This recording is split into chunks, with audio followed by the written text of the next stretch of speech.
Capítulo 11. Una casa diseñada por Dios, porque irrevocables son los dones y el llamamiento de Dios. Romanos 11:29. Dividiremos el juicio del creyente en dos categorías principales. Primero, nuestra participación en la edificación del reino de Dios de acuerdo a nuestros llamados y dones. Segundo, cómo construimos vidas individuales, en las cuales ciertamente se incluirían las nuestras, con respecto a construir la de los otros. Nuestra influencia sobre ellos y con respecto a nuestras vidas individuales, cómo cooperamos con la gracia de Dios al desarrollar en nosotros mismos un carácter semejante al de Cristo. Esto sería justamente un subproducto de cómo respondimos a su palabra, qué creímos y nuestra obediencia a ello. Nuestras acciones y obras, palabras, pensamientos y motivos serán examinados en todos los casos. Examinaremos el juicio de nuestro rol en la edificación de su reino y luego discutiremos nuestras vidas personales. ¿Qué puedes hacer por mí? Nuestra capacidad para edificar el reino está enteramente basada en nuestra obediencia al Espíritu Santo, porque no podemos hacer nada de valor eterno a menos que sea por la gracia de Jesucristo. Se nos dice, si Jehová no edificare la casa, en vano trabajan los que la edifican. Salmo 127:1. Podemos construir apartados del Espíritu Santo, pero nuestra labor será infructuosa a la luz de la eternidad. Será consumida por el fuego ante el tribunal de Cristo. Es crucial que entendamos esto. Dios les dice en el Antiguo Testamento a un grupo de personas que estaban ocupadas sirviéndole, el cielo es mi trono y la tierra estrado de mis pies. ¿Dónde está la casa que me habéis de edificar y dónde el lugar de mi reposo? Mi mano hizo todas estas cosas y así todas estas cosas fueron, dice Jehová. Pero miraré a aquel que es pobre y humilde de espíritu y que tiembla a mi palabra. Isaías 66:1-2. Llanamente el Señor está diciendo, yo soy Dios. ¿Están conscientes de quién soy en realidad? Entonces, ¿qué piensan que pueden hacer por mí? Se podría comparar eso con un puñado de hormigas diciéndole a un ser humano, vamos a construir una casa para ti. ¡Qué ridículo! Con nuestra fuerza no podemos hacer nada para servir y complacer a nuestro Dios majestuoso, inconmensurable y maravilloso. Él realmente no nos necesita. Por otro lado, Dios establece quién puede complacerlo y beneficiarlo. Los que son humildes, los que se arrepienten y los que temen y obedecen a Dios son los únicos que pueden edificar su casa. ¿Cómo pueden beneficiar a un Dios formidable? No con ejército ni con fuerza, sino con el espíritu. Ha dicho Jehová de los ejércitos, Zacarías 4:6. Es la cooperación del hombre obedeciendo al Espíritu Santo el que trae resultados. Solo así la obra de los que trabajan no es en vano. Colaboradores. Aquí hay un hecho asombroso. Aun siendo tan majestuoso y maravilloso como es el Señor Dios, Él, por propia elección, se restringió a sí mismo en lo que hace en la tierra cuando le dio la autoridad al hombre en el principio. Esto resulta en el hecho de que Dios puede estar limitado. Hay ejemplos de esto a lo largo de las escrituras, aunque parezca sorprendente. Los descendientes de Abraham y ponían límite al santo de Israel, Salmo 78:41. Y también Jesús dijo a los líderes espirituales de su nación, así, por la tradición que se transmite, por la tradición que se transmite entre ustedes, anulan la palabra de Dios, Marcos 7:13. Tenemos la responsabilidad de cooperar con él para cumplir su objetivo deseado, que es principalmente el de un pueblo a la imagen y semejanza de Jesús, a quienes él pueda habitar por toda la eternidad. Por esta razón somos llamados colaboradores. En efecto, nosotros somos colaboradores al servicio de Dios y ustedes son el campo de cultivo de Dios, son el edificio de Dios. Primera de Corintios 3:9. Casi siempre que en el Nuevo Testamento se hace referencia a la eterna labor en el reino, hay una comparación con el trabajo en un campo o un edificio. ¿Por qué un campo? Porque la tierra es el campo en donde actualmente ocurre el crecimiento del reino de Dios. Los cielos celebran ver a los santos construir el reino sobre la tierra. ¿Por qué un edificio? Porque Dios está buscando un hogar permanente y nosotros somos las piedras vivientes que componen su lugar de residencia. Pedro escribe, ahora ustedes son también piedras vivientes que Dios utiliza para construir su casa. Primera de Pedro 2:5.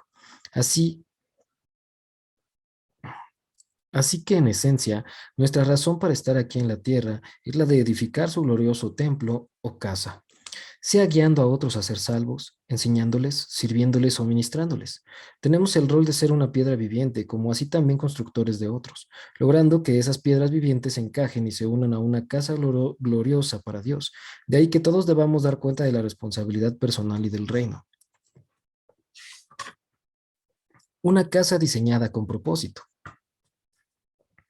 Si soy un constructor de casas por encargo, diseñaré y planearé la construcción de la casa antes de que comience la obra. Se prepararán dibujos detallados de cómo será la casa y los materiales que se necesiten. Pero eso no es todo. Todo constructor sabe que una parte muy importante de su trabajo consiste en coordinar a los subcontratistas en los momentos apropiados, sean los encofradores, los hombres que echan el concreto, los plomeros, colocadores de cerámica, electricistas y demás. Ellos son los que en realidad hacen la tarea de levantar el edificio. Si no están bien coordinadas sus tareas, es inevitable que haya caos. Si un subcontratista hace un mal trabajo o malgasta su tiempo, el constructor llamará a otro para terminar la tarea. El nuevo obrero citado tendrá que presentarse a la brevedad y posiblemente reparar el mal trabajo del subcontratista anterior, aunque un subcontratista no cumpla con el trabajo asignado. El constructor se asegurará que el trabajo se complete. He observado también que cuando el constructor está trabajando en su propia casa, es bastante peculiar para elegir a los subcontratistas. Se asegura que usen los mejores materiales y de cualquier cosa que haga falta para que el trabajo esté bien hecho. Supervisará todo con gran cuidado. Dios es el constructor de su propia casa, aunque su casa es una ciudad conformada por personas. Él la llama Sión. Él la ha deseado como su habitación, porque Jehová ha elegido a Sión, la quiso por habitación para sí. Este es para siempre el lugar de mi reposo. Aquí habitaré porque la he querido. Salmos 132, 3 de 14. Si ha tenido usted el privilegio de diseñar la casa de sus sueños, sabe del entusiasmo y la expectativa por terminarla. Desea descansar allí, porque es allí en donde encontrará alegría y paz. Sión es justamente eso para el Padre y Él lo está esperando con ansias. Otras referencias dicen, por cuanto Jehová habrá edificado a Sión, Salmos 102:16, y Jehová que habita en Sión, Salmos 9:11, y de Sión, perfección de hermosura. Dios ha resplandecido, Salmos 52.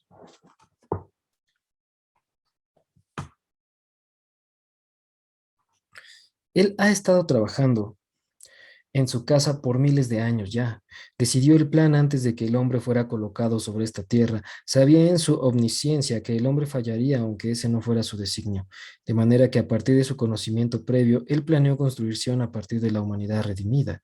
Tenía que comenzar con los cimientos y la piedra fundamental, que no es otro que el mismo Jesús. He aquí que yo he puesto en Sion una preciosa piedra por fundamento.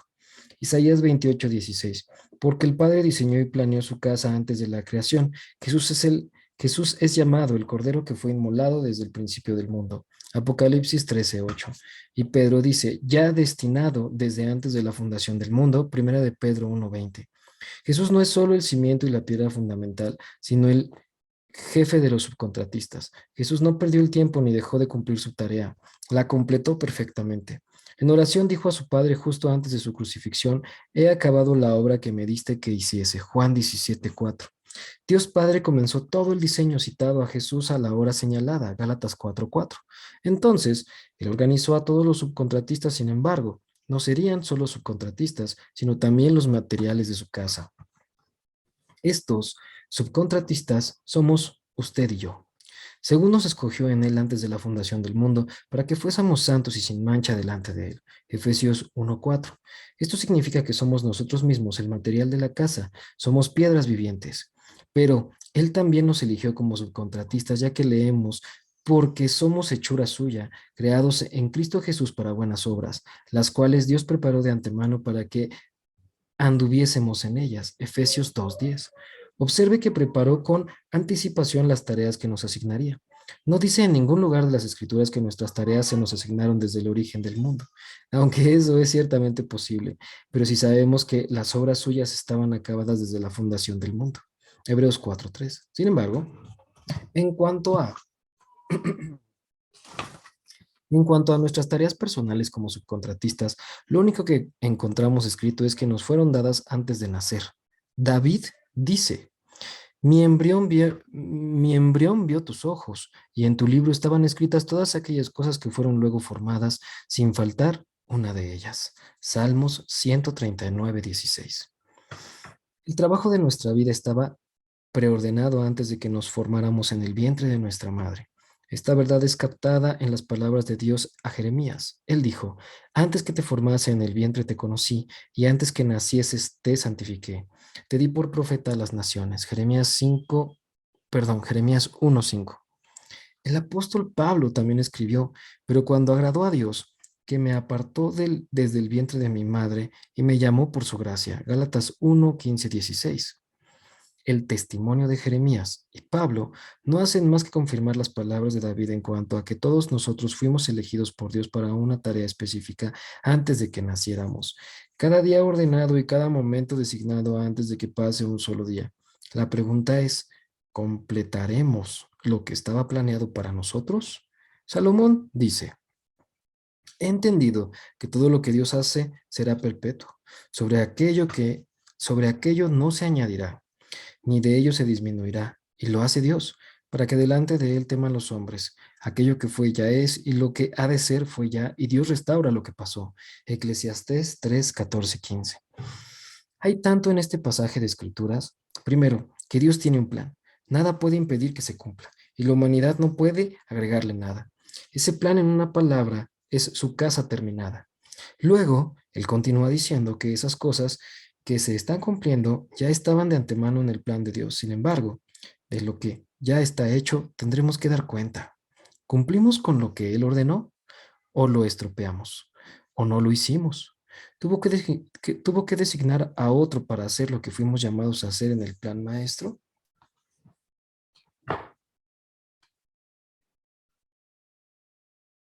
En ese punto, necesito establecer la cosa más importante. Cada uno de nosotros tiene un llamado divino en nuestras vidas. En nuestras vidas. Cada uno de nosotros tiene una parte importante en el plan maestro de la casa de Dios, de manera que es bueno que sepamos la verdad. Con respecto a tu llamado, no serás juzgado de acuerdo a lo que hiciste, sino a lo que fuiste llamado a hacer. Permítame darle un ejemplo. En el tribunal de Jesús podría decir algo como esto: Evangelista Anderson, por favor da un paso al frente y rinde cuenta de todas las almas que te pedí que guiaras hacia mí. El hombre quizá vaya ante Jesús un poco confundido y tembloroso diciendo: Jesús, Señor, quieres decir el contador Anderson, ¿verdad? Fui contador con empresa propia, esa era mi ocupación. Establecí muchas iglesias y organizaciones sin fines de lucro. Esos ministerios influyeron en muchas almas para tu reino. ¿Me has confundido con otra persona? El maestro puede responder: no, te llamé antes de que nacieras para llamar a multitudes de Asia hacia mí. Rinde cuentas de dónde están. Si me hubieras obedecido, habría sido muy compensado por todo el fruto que hubieras sembrado para mi reino. Ahora, como resultado, tu obra será quemada, ya que no fue hecha en obediencia a mí. Luego puede ser que veamos este escenario. Jesús tal vez diga: contador Jones, por favor da un paso adelante y rinde cuentas de lo que te llamé a hacer. El hombre quizá dé un paso hacia el frente, también muy confundido y tembloroso, diciendo: Señor, ¿quieres decir Pastor Jones? ¿Sí? Yo era pastor de una iglesia que tenía 250 miembros. Construí esa iglesia desde sus bases, a lo que el maestro puede contestar: no, te llamé a trabajar en el mercado como contador y construir una empresa firme que ayudara a muchas de mis iglesias y ministerios para que cumplieran lo que les ordené que hicieran. Si me hubieras buscado con sinceridad, te habría mostrado esto. Entonces todas las multitudes de esos ministerios, todas esas personas transformadas para la eternidad, te habrían sido acreditadas y habrías sido recompensado por cada alma. Pero ahora no recibirás nada por lo que hiciste, por no haber sido obediente. También te llamé a ser quien ujier, en una iglesia del otro lado de la ciudad, en donde empezaste tu iglesia. Si hubieras obedecido las 7,000 almas que esta iglesia tocó eternamente, habrían acreditado directamente a ti, se habrían acreditado directamente a ti, porque habrías sido una parte fundamental de este cuerpo al que te llamé.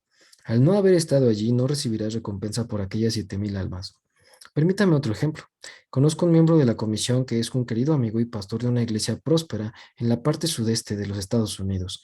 Él inició la iglesia en el 91 con 22 personas y ahora hay 4,000 miembros. Es una de las iglesias donde es más fácil predicar por el hambre de Dios que tiene la gente.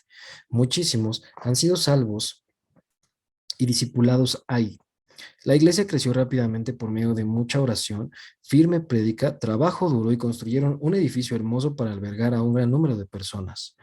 Después de varios años, Mi amigo observó un caballero distinguido de pelo blanco, siempre bien vestido, asistiendo a los servicios. También notó que este hombre asistía de servicio en servicio y miraba todo, con lágrimas que bañaban sus mejillas.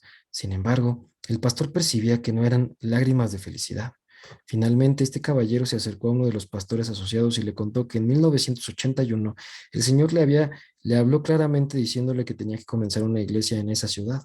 Pocos días después tuvo un sueño de cómo sería el edificio de la iglesia de la que tenía que ser pastor. El sueño había sido tan vívido que fue a un profesional para que dibujara lo que vio en el sueño.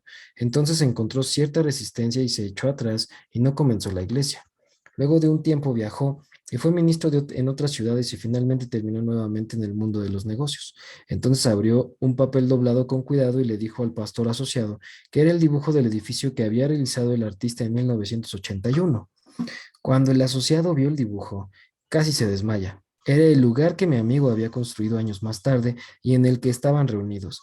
Mi amigo le ha brindado consuelo ministrándolo, pero el caballero le dijo que se enfrenta a la dificultad de no poder superarlo. Dios no tiene intención de hacerlo vivir en condenación, sino de que aprenda, crezca y encuentre cómo servir efectivamente al Señor el resto de su vida. He escuchado muchos ejemplos de personas que perdieron el propósito de su vida, historias como esta. He visto ejemplos también durante más de 20 años de viajar por las iglesias del mundo. He visto pastores principales de quienes sé en mi corazón que su llamado era a ser pastores asociados, hombres de negocios que deberían haber dedicado su tiempo completo al ministerio y hasta pastores cuyo llamado era el de trabajar en el mundo de los negocios. He visto personas fuera de lugar en las empresas o en el mundo de los negocios trabajando para otro porque tenían temor de fallar al hacerlo por sí mismos. Y he visto a los que no son fieles a otros porque quieren ser sus propios jefes. He visto personas que no siguieron la voluntad de Dios y cuyos llamados han sido frustrados, y otros que se han mezclado con ciertos amigos que los alejaban de su llamado. He visto a los enredados en recreación, deportes, ambición, de dinero o de poder y otros varios escenarios. Las situaciones son interminables, pero todas impidieron que estos creyentes completaran su rol en el plan maestro de construir la casa de Dios. Primero, ¿ha buscado sinceramente a Dios? Lo esencial, ¿está usted cumpliendo el designio de su vida? Quizá piense, pero no sé lo que estoy llamado a hacer. Puede haber un par de razones para esto. Primero, ¿ha buscado sinceramente a Dios? Se nos dice que Dios recompensa a aquellos que lo buscan diligentemente con fe, y no una búsqueda a la ligera, no preguntándose o con dudas. Hebreos 11:6. Si alguien busca a Dios de todo corazón, esperando expectante su respuesta, le será mostrado aquello para lo que ha sido puesto en esta tierra. Recuerdo cuando fui salvado en mi fraternidad de la Universidad de Purdue. De inmediato comencé a buscar la voluntad de Dios para mi vida. Era estudiante de ingeniería y trabajaba semestres saltados como temporario en IBM. Una de las razones que me motivaba a conocer mi llamado, además de la de obedecer a Dios, era que solo unos meses después de ser salvado estaba en una oficina con un grupo de 8 a 10 ingenieros celebrando los 38 años de servicio de un hombre. Estábamos todos conversando cuando esta persona nos dijo, he odiado venir a este trabajo cada día durante 38 años. Todos los demás en la habitación estaban de acuerdo o reían, todos excepto yo, que estaba impresionado. Como novato entre estos profesionales experimentados me preguntaba por qué nadie más comentaba algo diferente. De manera que dije, ¿por qué ha hecho esto durante 38 años si lo había odiado? El hombre me miró y contestó, es un empleo. Yo también había percibido en una cierta inversión a trabajar allí. Yo también había percibido en mí cierta aversión a trabajar allí. Mi padre era ingeniero y él decía que era una buena profesión, que era segura y bien pagada. Pero este encuentro causó en mí un cambio de visión. Pensé, no hay dinero, seguridad ni nada más que me aleje de mi razón de estar aquí en la tierra. Decidí precisamente en ese momento que descubriría cuál era mi llamado y que mi próximo paso sería que necesitaba dar para cumplirlo y qué próximo paso necesitaba dar para cumplirlo. Repito esa parte. Decidí precisamente en ese momento que descubriría cuál era mi llamado y qué próximo paso necesitaba dar para cumplirlo. Entendí que Dios brinda un panorama general del llamado de la vida de cada uno si lo buscamos a Él tempranamente en nuestro caminar con Él. En otras palabras, que Él mostrará el fin desde el comienzo. A José desde joven se le mostró que podía ser un gran líder, que hasta su padre, madre y hermanos podían servir bajo sus órdenes. No fue sino hasta años después que esto ocurrió. Moisés sabía que lideraría a Israel al menos 40 años antes de que su momento llegara. A David se le mostró que sería rey mientras todavía era un muchacho joven que cuidaba ovejas. Fue años más tarde que se convirtió en gobernante de Israel y así sucesivamente. Mis planes eran terminar mi carrera de ingeniería en Purdue, obtener una maestría en Harvard y llegar a una gerencia de alto nivel en una empresa. Me casaría y tomaría vacaciones varias veces al año y daría a Dios un 10% de todo lo que gane. Esa era mi idea personal del servicio a Dios. Cuanto más buscaba a Dios, más atraído me sentía al ministerio. No me gustaba cómo sonaba eso tampoco, pero sabía que al obedecer a Dios encontraría plenitud y satisfacción. Una vez comprometido a obedecerle en lo que fuese, Él comenzó a mostrarme una imagen más completa de aquello para lo que me había llamado a esta tierra. A principios de la década de los 80, Dios ya me había mostrado que algún día tendría influencia sobre muchas naciones con la palabra de Dios, siempre y cuando permaneciera en obediencia a Él. No hace falta decir que por entonces no comprendía nada y que no veía cómo podría cumplir eso, porque era un muchacho que venía de un pueblito y no conocía a nadie en ningún ministerio nacional o internacional. De la misma manera que a José, Moisés o David, Dios nos mostrará el cuadro final, pero no todos los pasos para alcanzarlo. Esto nos mantiene con fe y no dependientes de nuestro entendimiento. Necesitamos buscar y obedecer lo que Él nos dice y luego avanzamos hacia ese objetivo. Con frecuencia, sin embargo, puede parecer que nuestro próximo paso no nos lleva hacia ese objetivo, sino más bien en la dirección opuesta. Ser vendido como esclavo por 10 años después de su sueño de liderazgo no es exactamente un paso lógico. Es por eso que se nos dice, confía en el Señor de todo corazón y no en tu propia inteligencia. Reconócelo en todos tus caminos y Él allanará tus sendas. Proverbios 3, 5 y 6.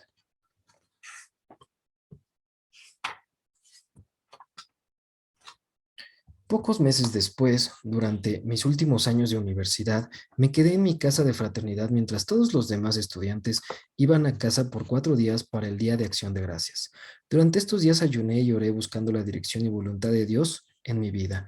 Un par de meses después recibí la dirección para el próximo paso y parecía totalmente opuesto a la dirección natural hacia el ministerio. A mí me parecía lógico ir al instituto bíblico, pero el Señor me mostró que tenía que ir a una entrevista para un puesto de ingeniero. Es por eso que Dios nos dice que no nos apoyemos en nuestro propio entendimiento. Conocí muchas compañías en nuestro campus y supe desde el primer momento que iba a trabajar para Rockwell Corporation en Dallas, Texas. No tenía sentido, ya que en Dallas no había institutos bíblicos de los que yo tuviera conocimiento y tenía 13 ofertas de trabajo en otras ciudades, algunas con institutos bíblicos y todos me ofrecían más dinero que Rockwell. Sin embargo, solo obedecí. Cuando llegué a Dallas, entré en una iglesia y el Señor me mostró que me iba a plantar allí. Y fue en esa iglesia que fui formado a través del servicio que me condujo al camino en donde estoy ahora. Segundo, ¿se ha plantado usted? Esto nos trae a la segunda razón por la cual muchos no encuentran la voluntad de Dios para sus vidas. No se plantan en la iglesia local. La palabra de Dios nos dice, aquellos que estén plantados en la casa de Jehová, en los atrios de nuestro Dios florecerán. Salmos 92:13. Énfasis añadido. Aquellos que se planten a sí mismos en la casa de Dios, lo cual en esta vida sería la iglesia local, florecerán en los atrios de nuestro Dios. Un aspecto de los atrios de nuestro Dios es el tribunal de Cristo, de manera que florecemos tanto ahora como en el juicio si hemos estado firmemente plantados en la iglesia local. Este es el designio de Dios.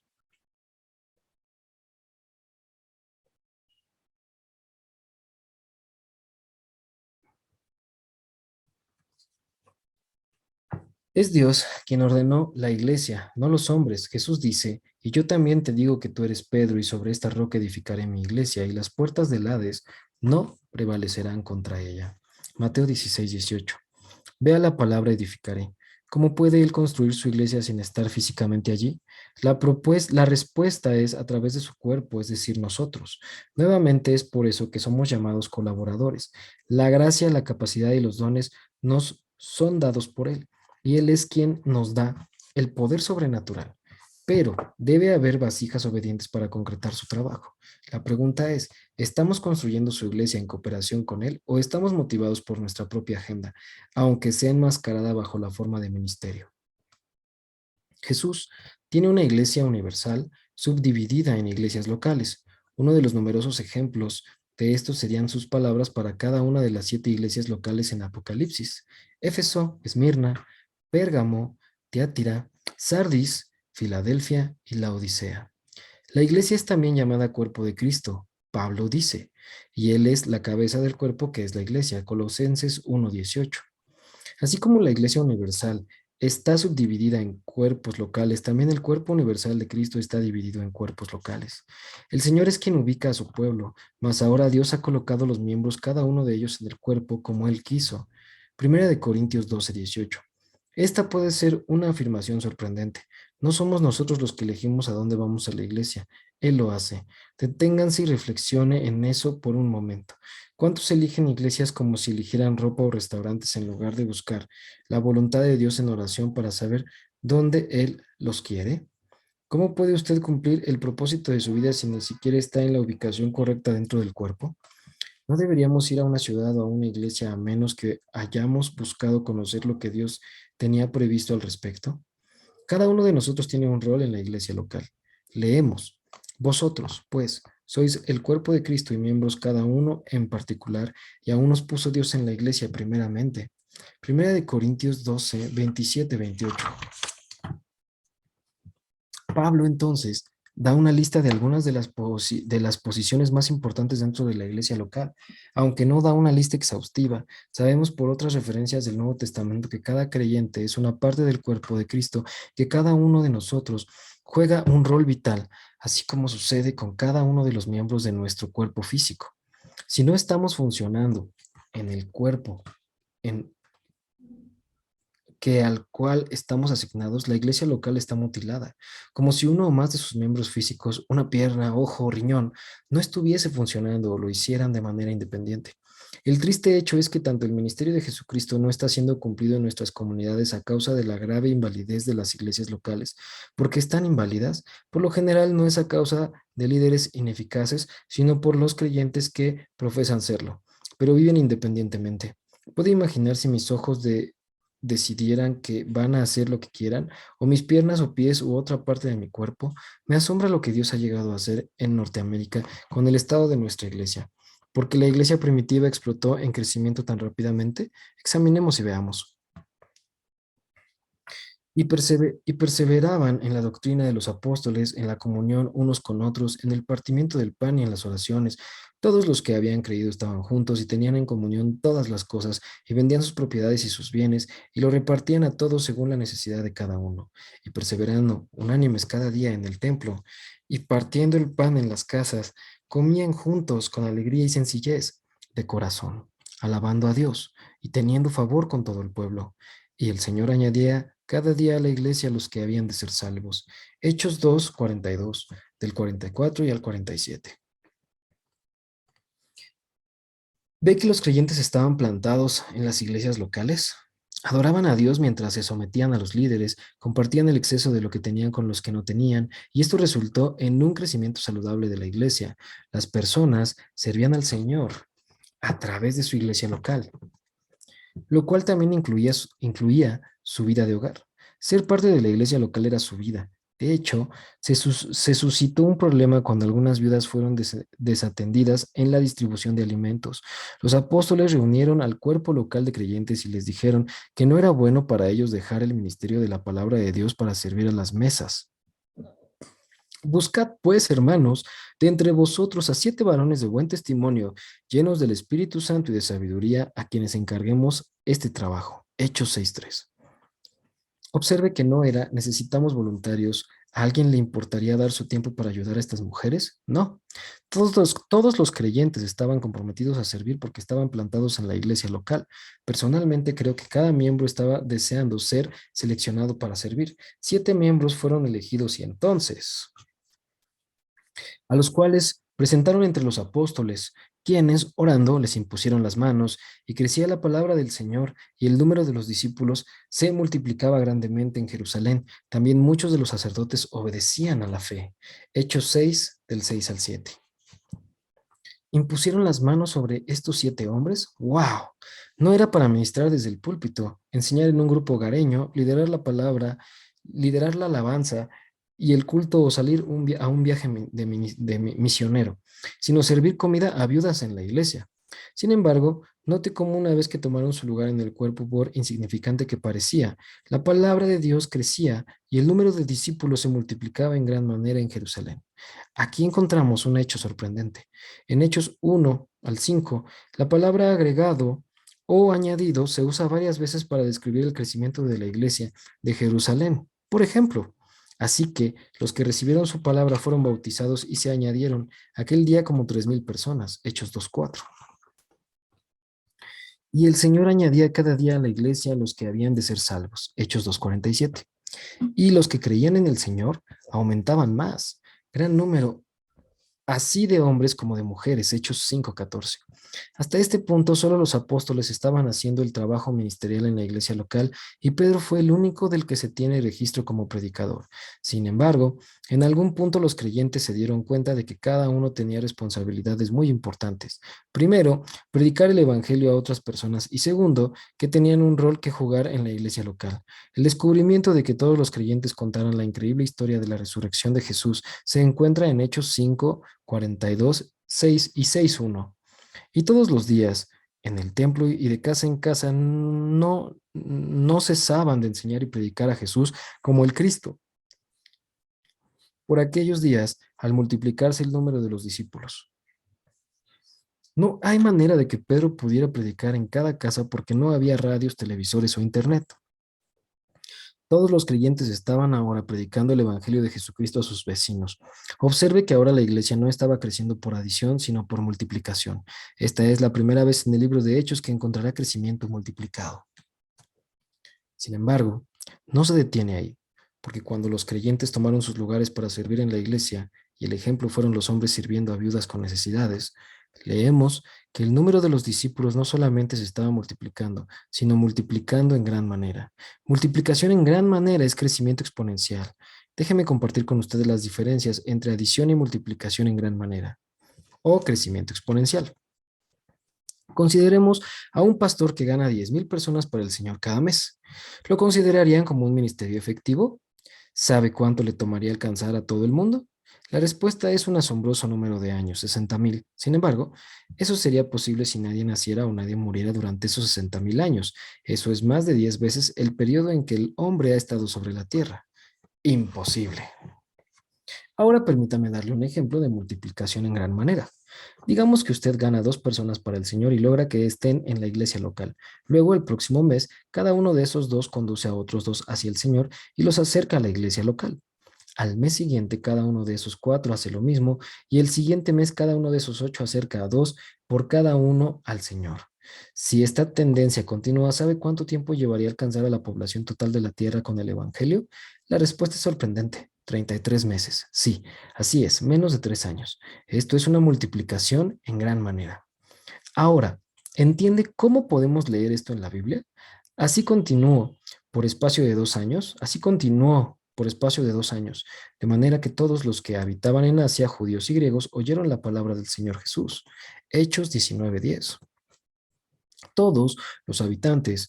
Si las escrituras dicen todos, esto significa cada persona, no hablamos de una ciudad, sino de una región entera. No tenían satélites, televisor, radio, autos y ni siquiera bicicletas.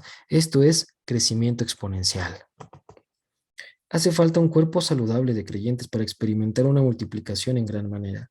Un cuerpo saludable está hecho de creyentes plantados en la iglesia local, lo que incluye servir en esa iglesia. Por ejemplo, servir a las mesas de las viudas o ser ujier, trabajar en el estacionamiento, saludar, visitar la cárcel, el ministerio de niños, la lista es enorme. También alcanzan a personas en donde trabajan o viven y las acercan a la iglesia local. Recuerde, Jesús nos manda a ser discípulos en todas las naciones, no solo convertidos.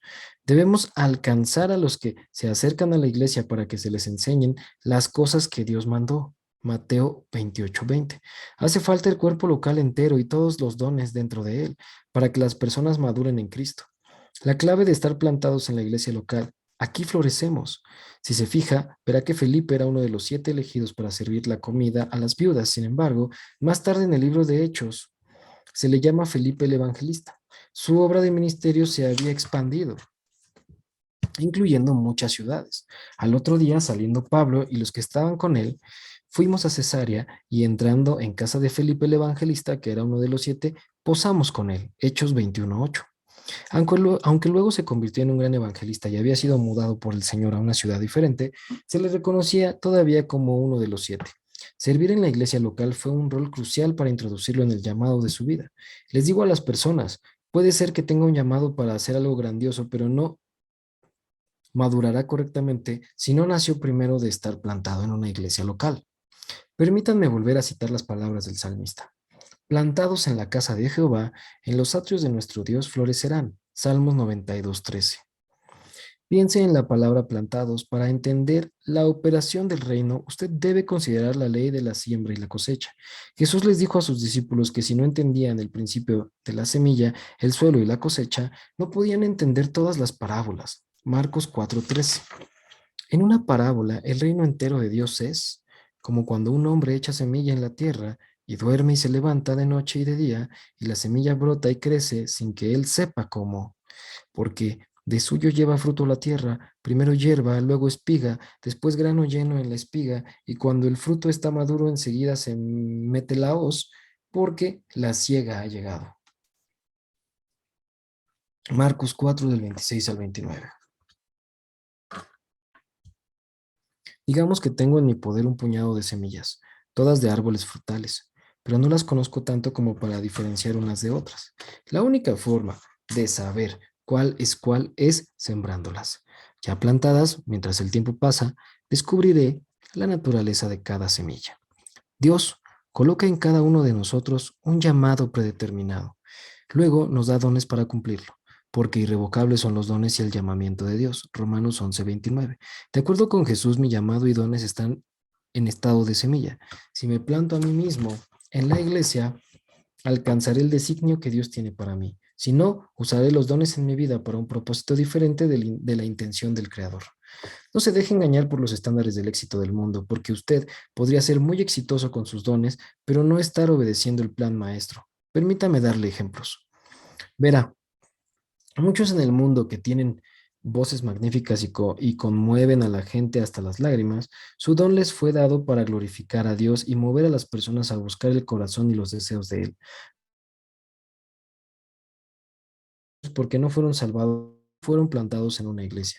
Este es un ejemplo de los muchos que podría dar de quienes nunca vinieron a Jesús en sus vidas. Sin embargo, también hay personas que han dado a sus corazones a Jesús, pero asisten a la iglesia irregularmente. No están cumpliendo su más alto llamado al reino porque no se han plantado. Pueden haber sido llamados para influenciar vidas fuera de la iglesia y quizás lo estén haciendo, esto en cierto grado, pero su verdadero destino podría haber sido diferente si se hubiesen plantado en la iglesia. Una persona puede percibir ciertos dones y usarlos de la manera que estime mejor, pero así como nunca sabrá el tipo exacto de un árbol, su forma, tamaño, fuerza, etcétera, tampoco sabrá el verdadero destino que Dios le había asignado a menos que se haya plantado en la iglesia. Es el designio de Dios, no del hombre. Otro problema es cuando los creyentes se pasan de iglesia, se cambian de iglesia si algo no les gusta. Hoy, hombres y mujeres dejan las iglesias si ven algo mal, en especial con respecto a su liderazgo. Tal vez es la manera en que los líderes y el personal manejan la iglesia. Quizás es la manera en que se recoge la ofrenda o cómo se usa el dinero. Si no les gusta lo que predica el pastor, se van. El pastor no es accesible o es demasiado confianzudo, o puede ser porque los miembros de la congregación no les prestan suficiente atención. La lista es larga. Más que enfrentar las dificultades y mantener la esperanza, corren hacia donde parece no haber conflicto. Enfrentémoslo. Jesús es el único pastor o miembro de la iglesia que es perfecto. Pero, ¿por qué en nuestra sociedad occidental huimos de las dificultades en lugar de enfrentarlas y buscar una solución? Algunas veces decimos que es porque nuestro ministerio no fue recibido. Entonces vamos de iglesia en iglesia buscando un lugar de liderazgo o miembros impecables. He sido miembro de solo 3 iglesias en los últimos 20 años, una en Dallas, otra en Orlando y mi iglesia local actual, la Iglesia Nueva Vida en Colorado Springs. Desde temprano tuve numerosas oportunidades de sentirme ofendido por los líderes que ocupaban posiciones más altas que la mía. La mayoría de estas veces podría agregar debido a mi propia culpa o inmadurez. Tuve oportunidad de criticar o juzgar al liderazgo. Sin embargo, sabía en mi corazón que irme no era la solución. En medio de una circunstancia, el Señor me habló y me dijo: ¿por qué con alegría saldréis y con paz seréis vueltos? Los montes y los collados levantarán canción delante de vosotros, y todos los árboles del campo darán palmadas de aplauso. Isaías 55:12. La mayoría no se va de esta manera. Creen que las iglesias son como destinos de vacaciones. Pueden seleccionar y elegir lo que más les guste. Sienten la libertad de seguir allí siempre y cuando están felices y sin problemas.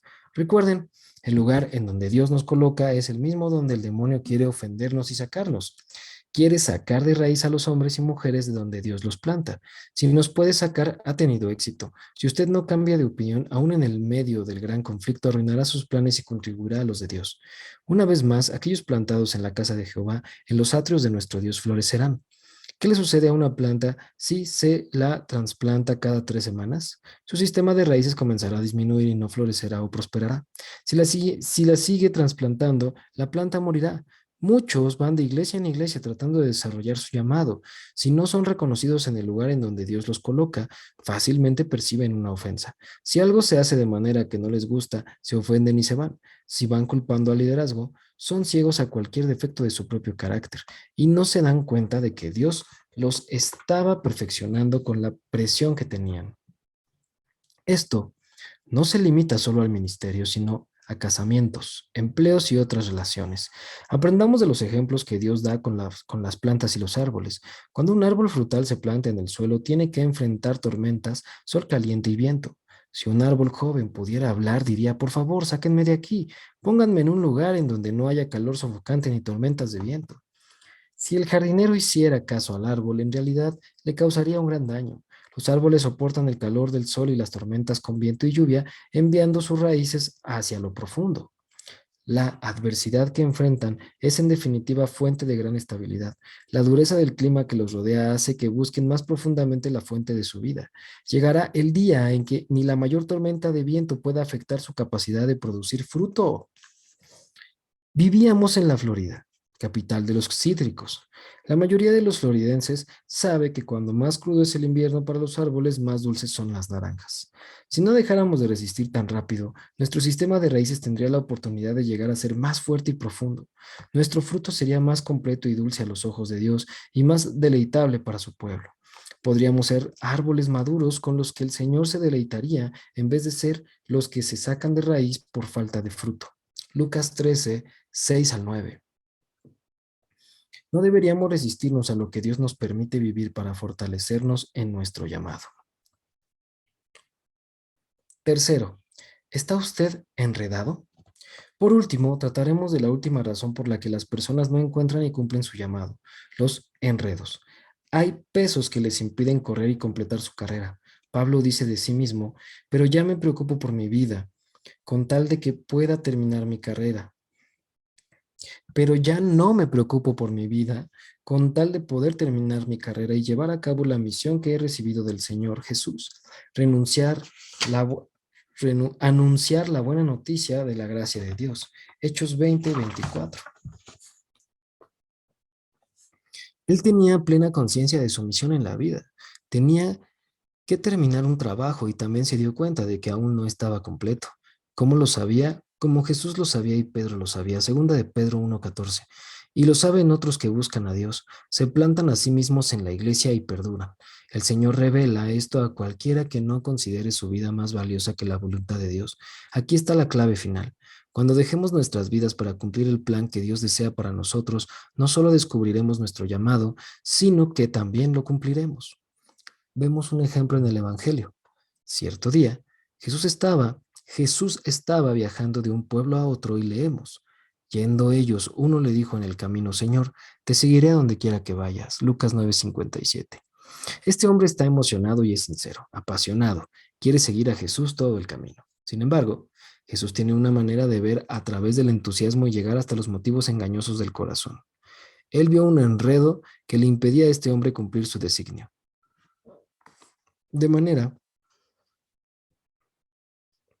que le dijo: las zorras tienen guaridas y las aves de los cielos nidos, mas el Hijo del Hombre no tiene dónde recostar la cabeza. Lucas 9:58. Este hombre probablemente disfrutaba de comodidad en las seguridades terrenales que tenía en ese lugar. Probablemente tenía un buen trabajo,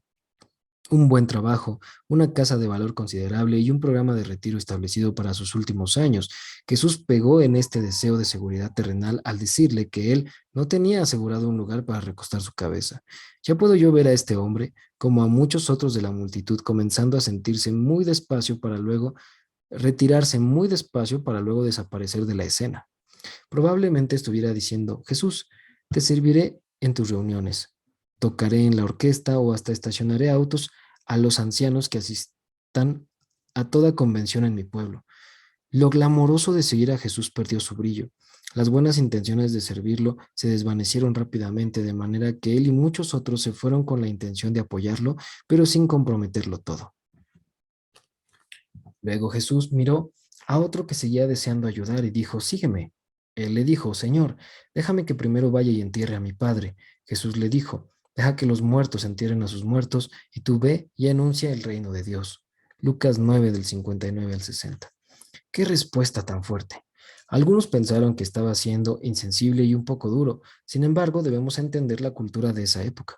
Los estudiosos me dicen que la tradición dictaba que cuando un padre moría y el primogénito cumplía con su obligación de enterrarlo, recibía una porción doble de la herencia, mientras los otros hijos recibían una sola porción.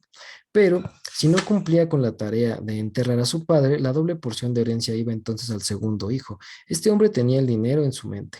Lo más probable era que amara el bienestar, lo cual lo distraía de seguir a Jesús. Él podría haberse distraído o tomado decisiones basadas en las finanzas más que en el plan de Dios. Con esta instrucción del maestro estoy casi convencido de que este hombre comenzó a retroceder con él y otros más.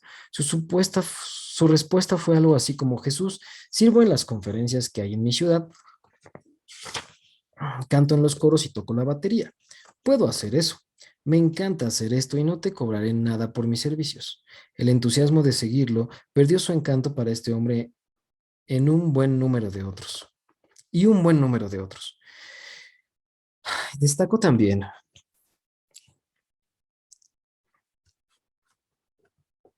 que este hombre no dijo que no seguiría a Jesús, dijo que lo seguiría, pero la clave de su pérdida se encuentra en sus palabras.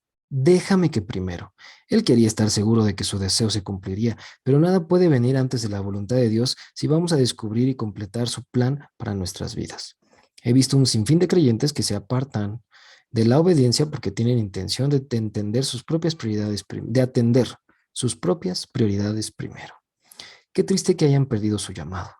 Otro tiene que venir y cumplir su rol. ¿Cómo les irá ante el tribunal de Cristo? La multitud se reducía y otro voluntario bien dispuesto se presentó. Entonces también dijo otro: te seguiré, Señor, pero déjame que me despida primero de los que están en mi casa. Y Jesús le dijo: ninguno que poniendo su mano en el arado mira hacia atrás es apto para el reino de Dios. Lucas 9, del 61 al 62. Nuevamente note la palabra primero. Este hombre obviamente era muy allegado a su familia.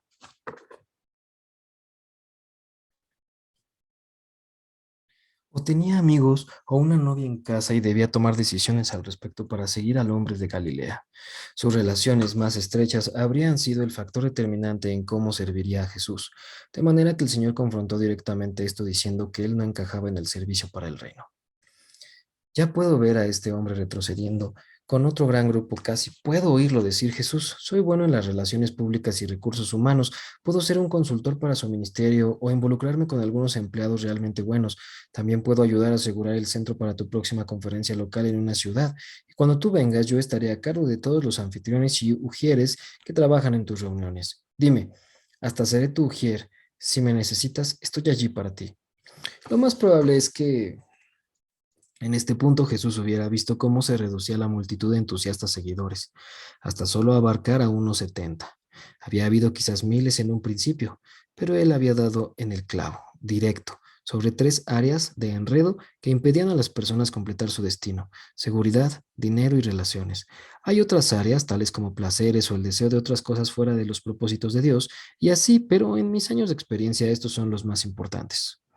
La mayoría, cuando lee los evangelios, pasa por alto la siguiente afirmación de Lucas porque está justo antes de la transición a un nuevo capítulo. Sin embargo, quiero recordarle que esta es una de las cartas más largas y la iglesia más tarde agregó los capítulos y versículos para una referencia fácil. Aquí está lo que Lucas dijo después. Después de estas cosas, designó el Señor también a otros 70, a quienes envió de dos en dos delante de él a toda ciudad y lugar donde él había de ir. Y les decía, la mies a la verdad es mucha, mas los obreros pocos. Lucas 10, 1, 2. Hay tanto en estos versículos, ante todo, deténgase en las palabras después de estas cosas. Debemos preguntar después de qué cosas. La respuesta es después de que Jesús vio la multitud de crecer a un remanente de personas que aún seguía allí paradas, quizás diciendo para sus adentros, no me importa lo que cueste seguirlo, estoy dispuesto y lo haré. Escucharon su respuesta a las cuestiones de la seguridad, el dinero y las relaciones, y estaban decididos a que nada les impidiera cumplir su destino en Dios. Luego Jesús señaló a 70 nuevos miembros del equipo, quienes eran probablemente los únicos que quedaban. Las palabras designar y elegir son usadas como sinónimos en el Nuevo Testamento. Una persona que es designada es alguien que ha sido elegido. Jesús declara esto en el Evangelio de Mateo en dos lugares diferentes. Si él hace exactamente una misma afirmación en dos lugares del mismo Evangelio, debemos prestarle mucha atención. Aquí está. Muchos son llamados, mas pocos escogidos. Mateo 20, 16 y 22, 14. Muchos son llamados. ¿Cuántos? Todos, para ser exactos. Todos los creyentes tenemos un llamado en la vida y dones para cumplirlo. Sin embargo, y esto quizá le asombre, solo unos pocos son elegidos o designados para cumplir ese llamado. ¿Porque solo unos pocos son designados? Porque solo unos pocos renunciarán a sus propios deseos, seguridades, deseo de dinero, relaciones que pudieran ser impedimento y demás, para cumplir el llamado de sus vidas. Note que Jesús dijo, a la verdad la mies es mucha, mas los obreros pocos. Mateo 9:37. No es por error de Dios, no es por error de Dios que nuestra generación no esté siendo alcanzada, porque Dios quiere que todos los hombres sean salvos y vengan al conocimiento de la verdad. Primera de Timoteo 2:4. Somos nosotros los que tendremos que estar ante su tribunal y dar cuenta de por qué nuestra generación no fue alcanzada. Si hemos cumplido nuestro llamado, no se nos juzgará, pero si permitimos que los enredos nos detengan, entonces es posible que nos asombremos al oír nuestra sentencia. Usted podría decir, solo soy uno entre muchos. ¿Y qué hay si su hígado dijera, soy un miembro insignificante del cuerpo y nadie se da cuenta de mi trabajo, de manera que voy a hacer lo que me plazca, en lugar de la tarea para la que fui creado? ¿Cómo sabrá si el hígado, cómo sabrá sin el hígado el cuerpo está en problemas? ¿Qué si los pulmones dijeran esto, o una pierna, o un pie, o cualquier otra parte de nuestro cuerpo?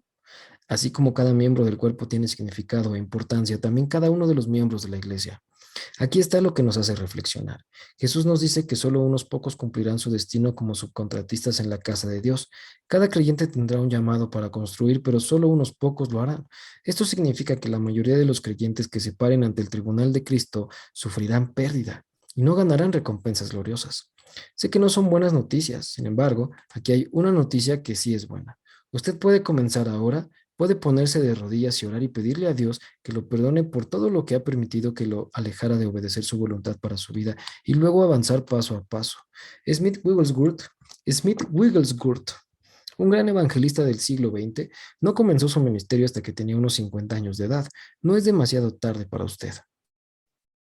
Recuerde, las claves son, primero, buscar a Dios con fe. Segundo, plantarse en la iglesia local que Dios le muestre y haciendo esto permanecer sometido y obediente al liderazgo designado en esa iglesia local. Y en tercer lugar, renunciar a los enredos en su vida. A medida que Dios le muestre el peso, el lastre que usted arrastra, pídale su espada para cortar las ataduras que tenga en su carne o alma, porque su gracia es suficiente para liberarlo. Hacia el final de su vida querrá ser capaz de decir con el apóstol Pablo, porque yo ya estoy para ser sacrificado, y el tiempo de mi partida está cercano. He peleado la buena batalla, he acabado la carrera, he guardado la fe. Por lo demás, me está guardada la corona de justicia, la cual me dará el Señor, juez justo, en aquel día, y no solo a mí, sino también a todos los que aman su venida. Segunda de Timoteo 4, del 6 al 8. Hay una corona esperando a quienes cumplan con fidelidad el plan que Dios diseñó para sus vidas. Son los que esperan su retorno con ansias.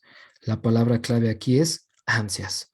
Los que han puesto otras cosas antes que la voluntad de Dios esperan encontrarse con Él. Sí, aunque no con ansias. Creo que este es uno de los principales propósitos de este libro, iniciarlo en el camino, de manera que sea uno de los guerreros de esta generación que aguarde con ansias encontrarse con su comandante y le oiga decir, bien hecho, siervo bueno y fiel.